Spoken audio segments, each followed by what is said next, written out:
بسم اللہ الرحمن الرحیم۔ شروع کرتا ہوں اللہ کے نام سے جو بڑا مہربان نہایت رحم والا ہے۔ سیرت النبی صلی اللہ علیہ وآلہ وسلم، قسط نمبر 26، عنوان کڑی آزمائش۔ ایک روز نبی کریم صلی اللہ علیہ وآلہ وسلم خانہ کعبہ میں نماز پڑھ رہے تھے کہ ابو جہل آپ صلی اللہ علیہ وآلہ وسلم کے پاس آیا اور بولا، کیا میں نے آپ صلی اللہ علیہ وآلہ وسلم کو اس سے منع نہیں کیا تھا؟ آپ صلی اللہ علیہ وآلہ وسلم جانتے نہیں میں سب سے بڑے گروہ والا ہوں۔ اس پر سورۃ العلق کی آیات نمبر 17 اور 18 نازل ہوئیں۔ ترجمہ: سو یہ اپنے گروہ کے لوگوں کو بلا لے، اگر اس نے ایسا کیا تو ہم بھی دوزخ کے پیادوں کو بلا لیں گے۔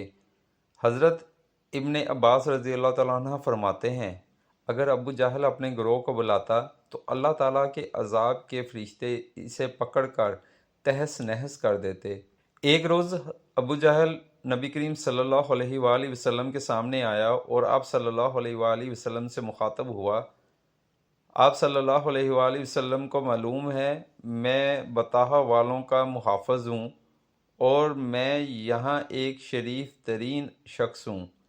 اس وقت اللہ تعالیٰ نے سورۃ دخان کی آیات نمبر 49 نازل فرمائی۔ ترجمہ: چخ تو بڑا معزز مکرم ہے۔ آیت کا یہ جملہ دوزخ کے فرشتے ابو جہل کو ڈالتے وقت پھٹکارتے ہوئے کہیں گے۔ ابو لہب بھی حضور اکرم صلی اللہ علیہ وآلہ وسلم کی اظہار ثانی میں آگے آگے تھا۔ نبی کریم صلی اللہ علیہ وآلہ وسلم کی تبلیغ میں رکاوٹیں ڈالتا تھا۔ آپ صلی اللہ علیہ وآلہ وسلم کو برا بھلا کہتا تھا۔ اس کی بیوی ام جمیل بھی اس کے ساتھ شامل تھی۔ وہ جنگل سے کانٹے دار لکڑیاں کاٹ کر لاتی اور نبی کریم صلی اللہ علیہ وآلہ وسلم کے رستے میں بچھاتی۔ اس پر اللہ تعالیٰ نے سورۃ اللہب نازل فرمائی۔ اس میں ابو لہب کے ساتھ اس کی بیوی کو بھی عذاب کی خبر دے دی۔ پتھر ہاتھ میں لیے آپ صلی اللہ علیہ وآلہ وسلم کی طرف بڑھی۔ اسی وقت آپ صلی اللہ علیہ وآلہ وسلم کے ساتھ ابو بکر صدیق رضی اللہ تعالیٰ عنہ تھے۔ انہوں نے ابو لہب کی بیوی کو آتے دیکھا تو فرمایا، اللہ کے رسول، یہ عورت بہت زبان دراز ہے۔ اگر آپ صلی اللہ علیہ وآلہ وسلم یہاں ٹھہرے تو اس کی بد زبانی سے آپ صلی اللہ علیہ وآلہ وسلم کو تکلیف پہنچے گی۔ ان کی بات سن کر نبی کریم صلی اللہ علیہ وآلہ وسلم نے فرمایا، ابو بکر، فکر نہ کرو، وہ مجھے نہ دیکھ سکے گی۔ اتنے میں ام جمیل نزدیک پہنچ گئی۔ اسے وہاں صرف حضرت ابو بکر صدیق رضی اللہ تعالیٰ عنہ ہی نظر آئے۔ وہ آتے ہی بولی، ابو بکر، تمہارے دوست نے مجھے ذلیل کیا ہے۔ کہاں ہے تمہارا دوست جو شعر پڑھتا ہے؟ ابو بکر بولے، کیا تمہیں میرے ساتھ کوئی نظر آ رہا ہے؟ کیوں، کیا بات ہے؟ مجھے تو تمہارے ساتھ کوئی نظر نہیں آ رہا۔ انہوں نے پوچھا، تم ان کے ساتھ کیا کرنا چاہتی ہو؟ جواب میں اس نے کہا، میں یہ پتھر ان کے منہ پر مارنا چاہتی ہوں۔ اس نے میری شان میں نازیبا شعر کہے ہیں۔ وہ سورۃ اللہب کی آیات کو شعر سمجھ رہی تھی۔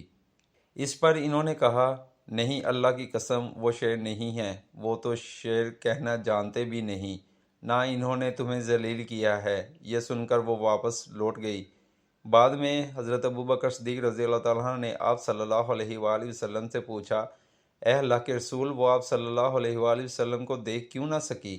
آپ صلی اللہ علیہ وآلہ وسلم نے ارشاد فرمایا، ایک فرشتے نے مجھے اپنے پروں میں چھپا لیا تھا۔ ایک روایت کے مطابق آپ صلی اللہ علیہ وآلہ وسلم نے یہ جواب ارشاد فرمایا تھا، میرے اور اس کے درمیان ایک آڑ پیدا کر دی گئی تھی۔ ابو لہب کے ایک بیٹے کا نام عتبہ تھا اور دوسرے کا نام عتبیہ تھا۔ اعلان نبوت سے پہلے حضور اکرم صلی اللہ علیہ وآلہ وسلم نے اپنی دو بیٹیوں حضرت رقیہ اور حضرت ام کلثوم رضی اللہ تعالیٰ عنہ کا نکاح ابو لہب کے ان دونوں بیٹوں سے کر دیا تھا۔ یہ صرف نکاح ہوا تھا، ابھی رخصتی نہیں ہوئی تھی۔ اسلام کا آغاز ہوا اور سورۃ اللہب نازل ہوئی تو ابو لہب نے غصے میں آ کر اپنے بیٹوں سے کہا، اگر تم محمد کی بیٹیوں کو طلاق نہیں دو گے تو میں تمہارا چہرہ نہیں دیکھوں گا۔ چنانچہ ان دونوں نے انہیں طلاق دے دی۔ دیکھا جائے تو آپ صلی اللہ علیہ وآلہ وسلم کی بیٹیوں کے لیے اس میں حکمت تھی۔ گویا اللہ تعالیٰ نے چاہا کہ یہ پاک صاحبزادیاں عتبہ اور عتیبہ کے ہاں نہ جا سکیں۔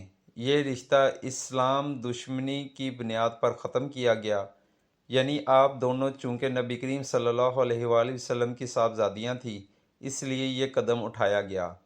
اس موقع پر عتبیہ نبی کریم صلی اللہ علیہ وآلہ وسلم کی خدمت میں حاضر ہوا اور اس نے آپ صلی اللہ علیہ وآلہ وسلم کی شان میں گستاخی کی۔ آپ صلی اللہ علیہ وآلہ وسلم صاحبزادیوں کی وجہ سے پہلے ہی غمگین تھے۔ ان حالات میں آپ صلی اللہ علیہ وآلہ وسلم نے اس کے حق میں بد دعا فرمائی، اے اللہ اس پر اپنے کتوں میں سے ایک کتا مسلط فرما دے۔ عتبیہ یہ بد دعا سن کر وہاں سے لوٹا۔ اس نے اپنے باپ ابو لہب کو سارا حال سنایا۔ اس کے بعد دونوں باپ بیٹے ایک قافلے کے ساتھ ملک شام کی طرف روانہ ہو گئے۔ رستے میں یہ لوگ ایک جگہ ٹھہرے۔ وہاں قریب ہی ایک راہب کی عبادت گاہ تھی۔ راہب ان کے پاس آیا۔ اس نے انہیں بتایا اس علاقے میں جنگلی درندے رہتے ہیں۔ ابو لہب یہ سن کر خوف زدہ ہو گیا۔ نبی کریم صلی اللہ علیہ وآلہ وسلم کی بد دعا یاد آ گئی۔ اس نے قافلے والوں سے کہا، تم لوگ میری حیثیت سے باخبر ہو اور یہ بھی جانتے ہو کہ میرا تم پر کیا حق ہے۔ انہوں نے ایک زبان ہو کر کہا، بے شک ہمیں معلوم ہے۔ ابو لہب یہ سن کر بولا، تب پھر تم ہماری مدد کرو۔ میں محمد کی بددعا کی وجہ سے خوف زدہ ہو گیا ہوں، اس لیے تم لوگ اپنا سامان اس عبادت گاہ کی طرف رکھ کر اس پر میرے بیٹے کا بستر لگا دو اور اس کے چاروں طرف تم لوگ اپنے بستر لگا لو۔ ان لوگوں نے ایسا ہی کیا۔ یہی نہیں، انہوں نے اپنے چاروں طرف اپنے اونٹوں کو بھی بٹھا دیا۔ اس طرح عتبیہ ان سب کے درمیان میں آ گیا۔ اب وہ سب اس کی پاسبانی کرنے لگے۔ ان تمام احتیاطی تدابیروں کے باوجود حضور نبی کریم صلی اللہ علیہ وآلہ وسلم کی پیشین گوئی پوری ہو گئی۔ نصف رات کے قریب ایک شیر وہاں آیا اور سوئے ہوئے لوگوں کو سونگھنے لگا۔ ایک ایک کو سونگھتے ہوئے وہ آگے بڑھتا رہا، یہاں تک کہ وہ لمبی چھلانگ لگا کر عتبیہ تک پہنچ گیا۔ بس پھر کیا تھا، اس نے اسے چیر پھاڑ کر ہلاک کر ڈالا۔ تکلیف پہنچانے کا ایک اور واقعہ اس طرح پیش آیا کہ ایک روز آپ صلی اللہ علیہ وآلہ وسلم مسجد الحرام میں نماز پڑھ رہے تھے۔ قریب ہی کچھ جانور ذبح کیے گئے تھے۔ وہ لوگ اپنے بتوں کے نام پر قربانی کرتے تھے۔ ان جانوروں کی ایک اوجڑی ابھی تک وہیں پڑی تھی۔ ایسے میں ابو جہل نے کہا، کیا کوئی شخص ایسا ہے جو اس اوجڑی کو محمد کے اوپر ڈال دے؟ ایک روایت کے مطابق کسی نے کہا، کیا تم یہ منظر نہیں دیکھ رہے کہ تم میں سے کون ہے جو وہاں جائے جہاں فلاں قبیلے نے جانور ذبح کیے ہیں؟ ان کا گوبر، لد، خون اور اوجڑی وہاں پڑے ہیں۔